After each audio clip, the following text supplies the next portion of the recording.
krisis lingkungan di Sumeneb itu tahap sekarang itu adalah tahap-tahap awal, tetapi menurut saya cukup memprihatinkan dan perlu diantisipasi. Ada gejala-gejala yang berhubungan dengan gejala sosial, perubahan kecenderungan sosial, itu yang menarik masyarakat untuk mengeksploitasi alam. Misalnya seperti kebutuhan untuk membangun rumah, untuk pembangunan dan lain sebagainya. Ini saya lihat eskalasinya cukup tinggi dan sangat besar. Terjadi banyak aktivitas-aktivitas yaitu pembongkaran lahan, pengambilan lahan, termasuk saya kira daerah-daerah penting, dataran-dataran tinggi itu, sehingga karena cukup banyak ini sudah beberapa kasus ditengarai, diduga itu karena galian-galian yang dimaksud itu sudah menyebabkan krisis, misalnya banjir dan lain sebagainya. Yang kedua, yang berhubungan dengan sampah. Sampah ini karena juga aktivitas masyarakat dan kecenderungan-kecenderungan baru masyarakat, itu kita temukan banyak sekali sampah-sampah, tumpukan-tumpukan sampah, daerah-daerah kantong-kantong sampah yang itu mencemari lingkungan. Tidak hanya sampah organik, tentunya sampah plastik dan sampah dari bahan-bahan sintetik. Ini banyak sekali dan ini rupanya masih belum terantisipasi dengan baik. Itu di daerah daratan, kita tidak tahu di daerah lautan, ya, di daerah perairan. Kecenderungan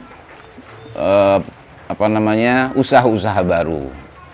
Kita tahu bahwa sepertinya sudah menjadi berita informasi bahwa Pulau Madura, termasuk juga Sumeneb yang punya banyak kepulauan, itu mengandung banyak bahan tambang.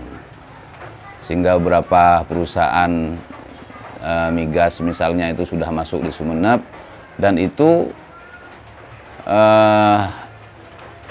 sedikit banyak ya berhubungan dengan permasalahan-permasalahan lingkungan yang menurut saya daya dukung untuk recovery, penyelamatan dan lain sebagainya itu belum betul-betul disiapkan baik oleh pemerintah daerah ataupun oleh masyarakat.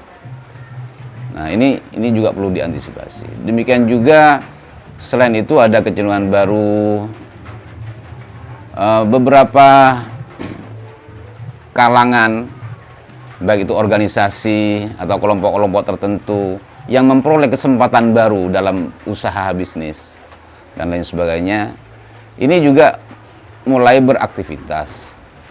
Dan bisa saja kecenderungan itu mereplikasi usaha-usaha yang sudah dilakukan oleh pengusaha-pengusaha lalu, ya.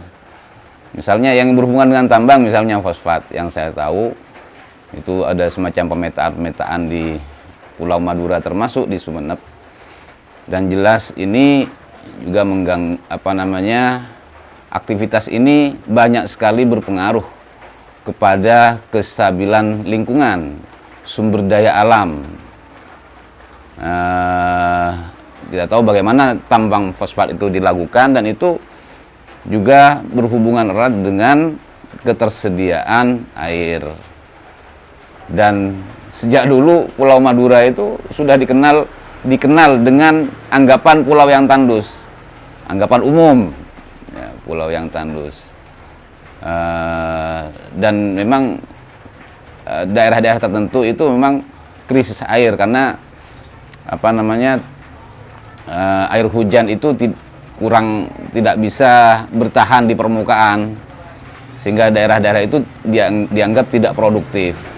Maka banyak lahan-lahan yang pertanian yang dianggap tidak produktif untuk pertanian, padahal mungkin produktif untuk hal lain, ya, itu kemudian dijual, dilepas dan lain sebagainya.